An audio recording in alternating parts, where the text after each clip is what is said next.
جی السلام علیکم۔ پچھلے دنوں میں ہم نے مسلسل پارلیمنٹ سے پاس کیے گئے ایک قانون پریکٹس اینڈ پروسیجر ایکٹ کے حوالے سے سپریم کورٹ میں ہونے والی ایک سماعت اور اس کی براہ راست کوریج کے حوالے سے بہت ساری چیزیں دیکھیں، بہت سے کامنٹس آپ لوگوں نے بھی سنے۔ میں مسلسل اس حوالے سے ایک بات کرنا چاہ رہا تھا، چند بنیادی باتیں آپ کے سامنے رکھنا چاہ رہا تھا، لیکن میں انتظار کر رہا تھا کہ یہ معاملہ اپنے منطقی انجام کو پہنچے، اور میں یہ بھی انتظار کر رہا تھا کہ شاید کوئی قابل احترام دوست ان نکات پہ خود بات کریں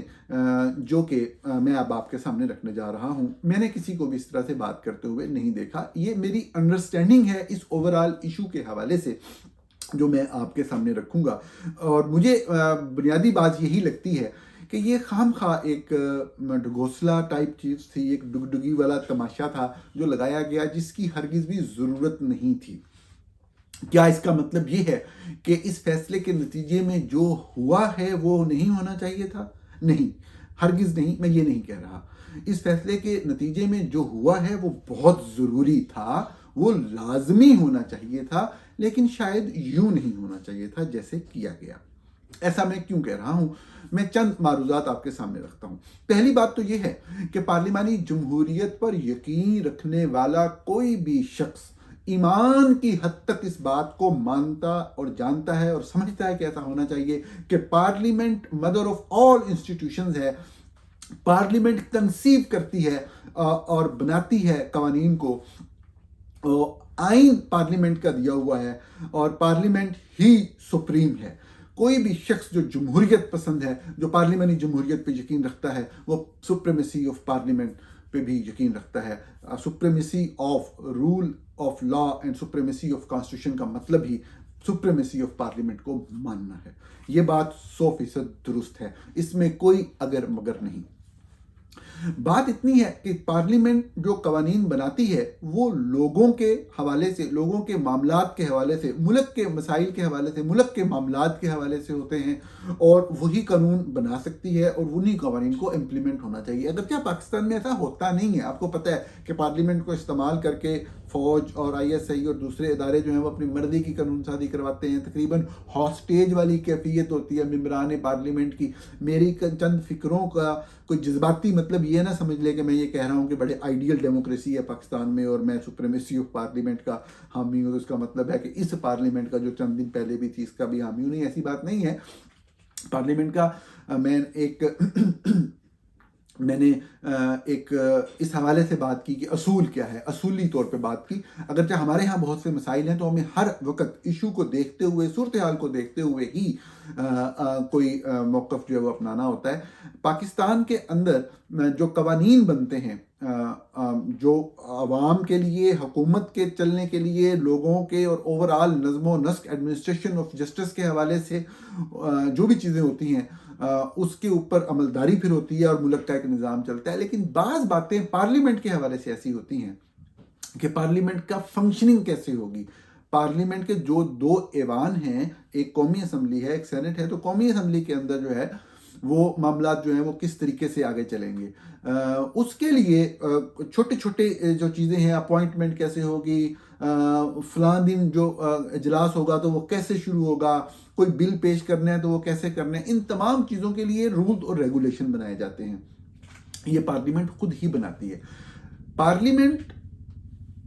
جتنا بھی سپریم ہو وہ ایک پوری سٹیٹ کا ایک حصہ ہے، اور سٹیٹ کی سب سے بڑا ادارہ ہے۔ اس سٹیٹ کے اندر اور ادارے بھی ہیں، انتظامیہ ہے، عدلیہ ہے، اور پھر صاف ظاہر ہے کہ پارلیمنٹ ہے۔ عدلیہ کے حوالے سے عدلیہ کی آزادی کا بھی ایک تصور ہے کہ عدلیہ ہمیشہ انڈیپینڈنٹ ہوتی ہے۔ عدلیہ انڈیپینڈنٹ ہوتی ہے، عدلیہ ہوتی ہے پہلی بات، اور انڈیپینڈنٹ ہوتی ہے۔ یہ دونوں باتیں بھی ہمیں پارلیمنٹ کے دیے ہوئے آئین اور قانون سے ہی پتہ لگتی ہیں۔ یہ بات فیکٹ ہے، یعنی کہ پارلیمنٹ یہاں پہ بھی مدر آف انسٹیٹیوشن ہے۔ لیکن ایک آزادی عدلیہ کو مل جاتی ہے اس کے بن جانے، اس کے تشکیل پا جانے کے بعد، وہ چاہے لوور کورٹس ہوں، پھر اس کے اوپر ہائی کورٹس ہوں، پھر ایک سپریم کورٹ ہو، تو عدلیہ کی آزادی کا تصور جو ہے اس کے بغیر انصاف کے نظام کا چلنا ناممکن ہو جاتا ہے۔ انفارچونیٹلی میں جتنی بھی یہ کتابی باتیں کر رہا ہوں، میں خود مانتا ہوں یہ کتابی باتیں ہیں، یہ بہت ہی زیادہ سطحی سوچ والی باتیں اس وقت لگتی ہیں جب ہم پاکستان کے نظام کو لے کے ڈسکشن کر رہے ہو، کیونکہ پاکستان کے اندر عدلیہ ہمیشہ طاقتور کی باندھی بن کے رہی ہے، فوج کی اور آئی ایس آئی کی باندھی بن کے رہی ہے۔ آزادی ہمیں معدوم ہی کبھی دیکھنے کو ملی کہ کسی جج نے بہادری سے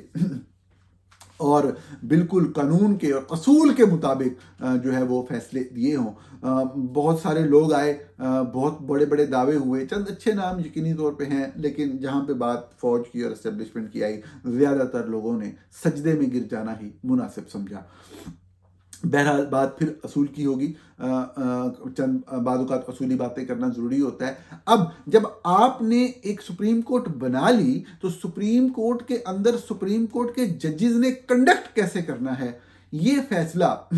چند بنیادی حوالوں سے تو پارلیمنٹ کوئی قانون سازی کر سکتی ہے، لیکن جو ایڈمنسٹریشن آف جسٹس میں ڈے ٹو ڈے افیئرز ہیں یہ کیسے چلنے ہیں، یہ صاف ظاہر ہے سپریم کورٹ خود ڈیسائیڈ کرے گی۔ سپریم کورٹ کے ججز کی ایک کمیٹی ہوگی یا اوور آل کورٹ جو ہے، فل کورٹ ہے، وہ بیٹھ کے کسی بھی حوالے سے جو اس طرح کے مسائل، جو ڈے ٹو ڈے افیئر، جو چھوٹے چھوٹے ایشوز ہیں، ان کے اوپر چند رول اور قوانین، رولز ہی ہم کہیں گے، ان کو تشکیل دے لے گی اور اس کے مطابق پھر معاملہ چلیں گے۔ ان تمام چیزوں میں ایک بنیادی چیز ایسی تھی، ایک بنیادی اختیار ایسا تھا جو کہ چیف جسٹس آف پاکستان کے پاس تھا، اور وہ تھا بینچ بنانے کا اختیار۔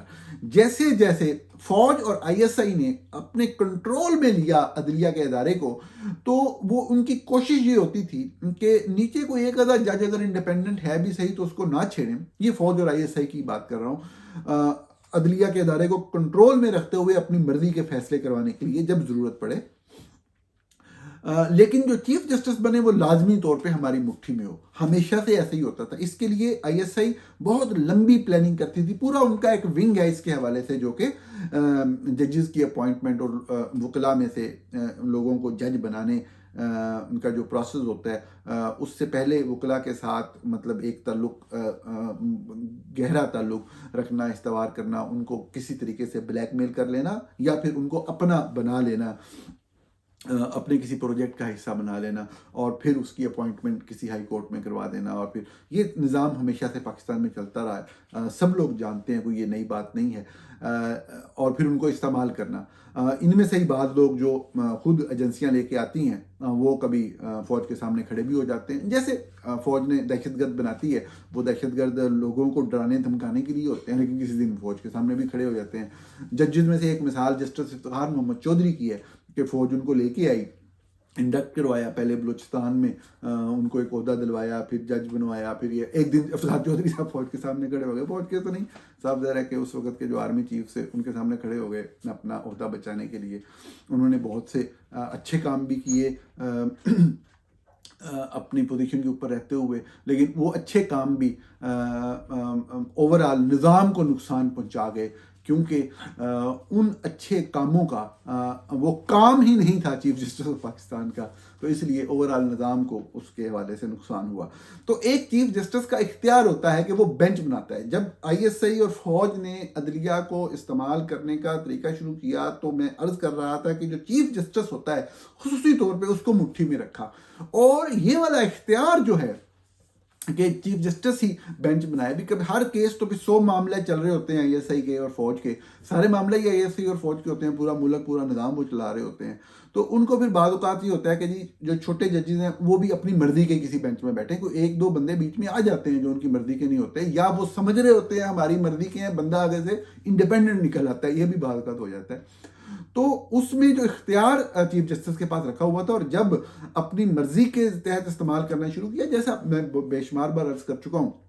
کہ جب اس سے پچھلی حکومت تھی پیپلز پارٹی کی، اس وقت بھی صاف ظاہر ہے کہ اس وقت کی حکومت کو سبق سکھانا تھا، اس کے لیے عدلیہ کا استعمال کیا گیا تھا۔ اس کے بعد پھر جب نواز شریف صاحب کی حکومت بنی تو نواز شریف صاحب نے تو ہر طرح سے خدمت کرنے کی کوشش کی، آئین میں ترمیم کر دی، قوانین بنائے فوج کو خوش کرنے کے لیے، تاثر پھیلاتے رہے۔ میاں صاحب کی جو میڈیا اسٹریٹجی ہے وہ کمال ہے کہ جی میں نوکری نہیں کرنی، میں نے ان کا حکم نہیں ماننا، میں سیکنڈ پرائم منسٹر نہیں مانوں گا، لیکن جو وہ کہتے رہے پورے ملک کے اندر زمینیں الاٹ کرنے کے حوالے سے، اپنی اپوائنٹمنٹس کے حوالے سے، قوانین میں اپنی مرضی کی تبدیلیاں کروانے کے حوالے سے، میاں صاحب آنکھیں بند کر کے کرواتے چلے گئے، لیکن پھر بھی صاحب ذرا کاروباری لڑائیاں تھیں اور آخر کار میاں صاحب کی ان سے نہیں بن سکی، اور پھر جب انہوں نے یہ فیصلہ کیا کہ میاں صاحب کو ہٹانا ہے تو پھر انہوں نے عدلیہ کے اندر ہی اپنے جو پلانٹ کیے ہوئے لوگ تھے جن میں صاحب ثاقب نثار اور باقی لوگوں کے نام آتے ہیں ان کو استعمال کیا، اور یہی والا جو اختیار تھا چیف جسٹس آف پاکستان کا کہ وہ اپنی مرضی کا بینچ بنائے، یہ سب سے زیادہ ابیوز ہوا کہ چیف جسٹس جو ہے نا وہ اپنی مرضی کے 3-4 گنے چنے نام جو ایک ہی طرح کا ذہن رکھتے تھے، یہ بات سچ ہے جس کا مانا جانا بہت ضروری ہے کہ وہ رکھتے تھے، ان کو بٹھاتے تھے اور وہ ایک ہی طرح کے فیصلے ایک ہی طرح کے ایشوز پہ مسلسل ایک ہی طرح کے فیصلے کیے چلے جا رہے ہیں، رکنے کا نام ہی نہیں لے رہے، کوئی دوسرا ویو اس میں آ ہی نہیں رہا، آپ اندازہ کریں۔ تو اس میں پھر یہ تھا کہ یہ چیز ختم ہونی چاہیے تھی، یہ ختم نہیں ہو رہی تھی۔ ختم کیسے ہونی تھی کہ بیسیکلی جو سپریم کورٹ کے اپنے رولز ہیں ان کے اندر تبدیلی آنی تھی، اور ان کو ججز کی کمیٹی نے خود سے ہی ختم کرنا تھا، نہیں کیا گیا، مسلسل نہیں کیا گیا۔ ججز کے اندر بھی لوگ، ہمارے ہاں جس طرح ایک رواج ہے، ایک برے ایشیا میں کہہ لیں، برے صغیر میں کہہ لیں، یا پاکستان میں خصوصاً کہہ لیں، بہت ہی اسپیسیفک ہوں تو پنجاب میں کہہ لیں کہ جو بھی میں ٹاپ پہ ہے اس کو سلام کرنا، اس کی جی حضوری کرنا، غلط لفظ ذہن میں آ رہے ہیں وہ تو میں استعمال نہیں کروں گا، لیکن بہرحال کہ جو بھی ٹاپ مین ہے اس کے حوالے سے جو ہے وہ چیف جسٹس آف پاکستان ہے، جو سارے جج جی حضوری کر رہے ہوتے ہیں، تو مقصد یہ ہوتا ہے کہ گڈ ول رہے، کوئی بھی معاملات ایڈمنسٹریٹر والے سے ہو تو ججز کو جو ہے وہ اس میں وہ فائدہ اگر کوئی مل رہا ہے تو مل جائے۔ تو کبھی بھی کسی نے کوشش ہی نہیں کی کہ اجتماعی طور پہ ججز کی تعداد زیادہ ہو جو کہ اس قانون کو تبدیل کرا رہے۔ آخر کار پارلیمنٹ نے یہ کیا۔ افسوسناک بات یہ ہے کہ راجہ ریاض والی پارلیمنٹ تھی، جس پارلیمنٹ کو کوئی بھی جمہوریت پسند نہیں مان سکتا۔ اس کی وجہ بالکل یہ نہیں ہے، بعض لوگ یہ الزام لگانے پہ جب آتے ہیں تو کبھی کہتے ہیں جی آپ نون لیگ کے بنے ہوئے ہیں، مریم نواز کے میڈیا سیل کے ہیں، کبھی دوسری طرف جی پی ٹی آئی کے بنے ہوئے ہیں۔ حق اور سچ کی بات ہے کہ پی ٹی آئی نے استعفے دیے، غلط کیا یا صحیح کیا یہ سیاسی بحث نہیں ہے، ان استعفوں کو قبول کر لیا جانا چاہیے تھا، بات ختم، ان پہ الیکشن ہو جاتا یا نہ ہوتا، جو بھی بات ہے، جو باقی تھا پارلیمنٹ مانتے، چاہے پوری نون لیگ، چاہے پوری پی ڈی ایم بیٹھی ہوتی، اس کو ہم پارلیمنٹ مانتے کیونکہ ہم جمہوریت پسند لوگ ہیں۔ استعفے قبول نہیں کیے گئے تھے، یہی تو مسئلہ ہے نا، اور پھر جب کیے گئے تو مرضی سے کیے گئے، کسی کے کر لیے کسی کا نہیں کیا، تو مطلب قحبہ خانہ نہیں ہوتا، پارلیمنٹ ہوتی ہے۔ اور دیکھیں اس میں راجہ ریاض جیسے شخص کو، جو انتہائی گھٹیا انسان ہے، اوپنلی یہ بات کہنی چاہیے کہ ان کو مطلب ایک وہ لیڈر آف اپوزیشن کا ٹائٹل لگا دیا۔ پھر ان کی کیا حیثیت اور اوقات کیا ہے وہ سب لوگ جانتے ہیں، کس طرح کے بکاؤ مال یا لوٹا جو ہمارے ہاں طرز سیاست میں لفظ یوز ہوتا ہے وہ ان کی طبیعت اور ان کے اوصاف کے لیے ہے، تو وہ اس طرح کا بندہ۔ اور آپ کو پتہ ہے کہ جو لیڈر آف دا ہاؤس یعنی وزیر اعظم اور لیڈر آف اپوزیشن نے مل کے بہت سے اہم فیصلے کرنے ہوتے ہیں۔ اپوزیشن کا، لیڈر آف اپوزیشن کا ایک کریٹیکل کردار ہوتا ہے ایک نظام کے اندر، تو کس طرح سے تمسخر اڑایا گیا۔ تو میں اس کو پارلیمنٹ تو نہیں مانتا، اگر آپ مانتے ہیں تو آپ کا حق ہے ایک رائے رکھنے کا۔ تو عرض میں یہ کر رہا تھا کہ انہوں نے قانون بنا دیا۔ اب پہلی بات ہے کہ اس کا قانون کی کوئی اہمیت ہی نہیں تھی، لیکن نہیں رہے گی، آپ دیکھیے گا وقت کے ساتھ یہ سارے اس طرح کی غلیظ قانون سازی ختم ہوگی، تو وہ قانون تو بنا دیا ہے کہ جی یہ اس طرح سے ہوگا، اس طرح سے یہ ججوں کی 3 سینئر موسٹ ججز کی کمیٹی ہوگی، وہ بنائیں گے۔ اب یہ معاملہ جو تھا، جب عمر عطا بندیال چیف جسٹس تھے وہ بھی ایک سائیڈ رکھتے تھے کلیئرلی، میں نے ہمیشہ ان کے اوپر اس وقت تنقید کی جب چیف جسٹس پہ تنقید کرنا جرم تھا، جب یہ تمام لوگ جو میڈیا پہ تعلق رکھتے ہیں سانس بھی عمر عطا بندیال کی مرضی سے لیتے تھے، بعد میں خیر انہوں نے جو بھی نعرے مارے وہ نعرے ہی تھے،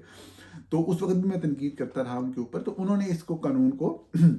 کے خلاف اسٹے دے دیا، عمل درآمد روک دیا اس کے اوپر، اور محترم قاضی کی فائز عیسیٰ جو اس وقت ایک جج تھے سپریم کورٹ کے، انہوں نے کہا کہ چونکہ پارلیمنٹ کا قانون ہے اس کے اوپر عمل درآمد نہیں ہو رہا تو میں کسی بینچ کا حصہ نہیں بنتا۔ انہوں نے بعد میں اس کیس کو اٹھایا۔ اب میں عرض کیا کرنا چاہ رہا ہوں، ایک بڑی خوش سی گفتگو ہوگی میرے بہت سے سننے والے اور دوستوں کے لیے، یہ بڑی اہم گفتگو ہے،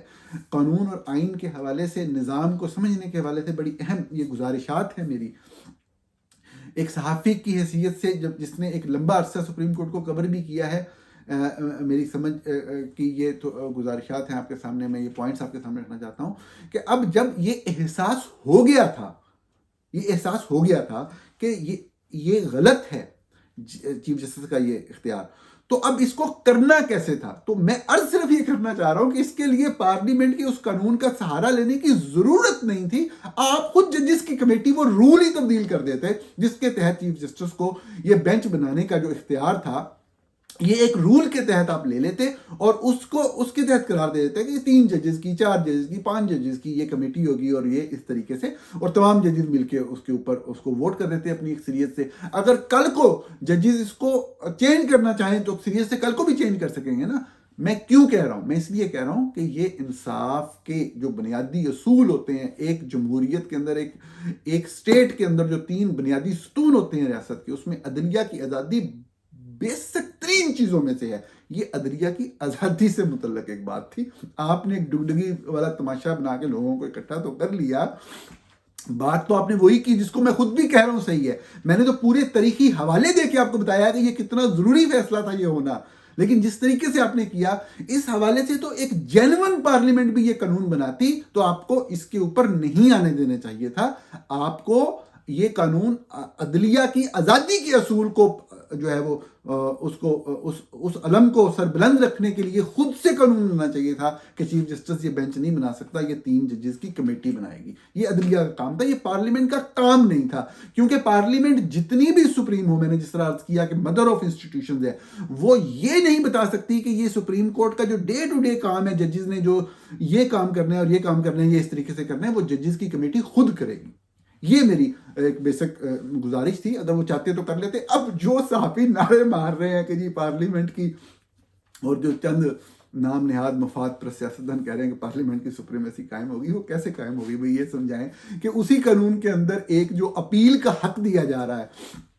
جو اس قانون کا ایک حصہ ہے، اس کو ججز نے 8-7 کی میجورٹی سے اڑا دیا، تو پھر سپریمیسی تو پھر بھی قائم نہ ہوگی. تو سپریمیسی کون سی قائم ہو گئی اس میں؟ صرف مطلب مجھے افسوس صرف اس بات کا ہوتا ہے وقت ضائع کرنے کے حوالے سے کہ ڈگڈگی والا تماشا لگا کے لوگوں کو اکٹھے کرنا یہ ہمارے کلچر کا حصہ ہے. تو یہ اگر نہ بھی کیا جاتا تو اس کا کوئی فرق نہیں تھا. اور جس طریقے سے کیا گیا غلط کیا گیا، یہ یقینی طور پہ. اب بھی چلو اس میں کوئی ضد والی بات نہیں ہے، ہمارا ملک ہے، ہم نے اس کو آگے لے کے چلنا ہے. اب بھی جب بھی مناسب موقع ہو تو اس کا ایک سپریم کورٹ ایک رول کے اندر ہی امینڈمنٹ کر کے اس کو قرار دے اور یہ اسی طرح سے لے کے چلے. اس سے عدلیہ کی آزادی کا جو بنیادی ایک اصول ہے اس کے اوپر مہر ثبت ہوگی. آپ کا پروگرام دیکھنے کا بہت شکریہ. دیکھتے رہیے گا. اسی حوالے سے دوبارہ آپ سے بات ہوگی. السلام علیکم.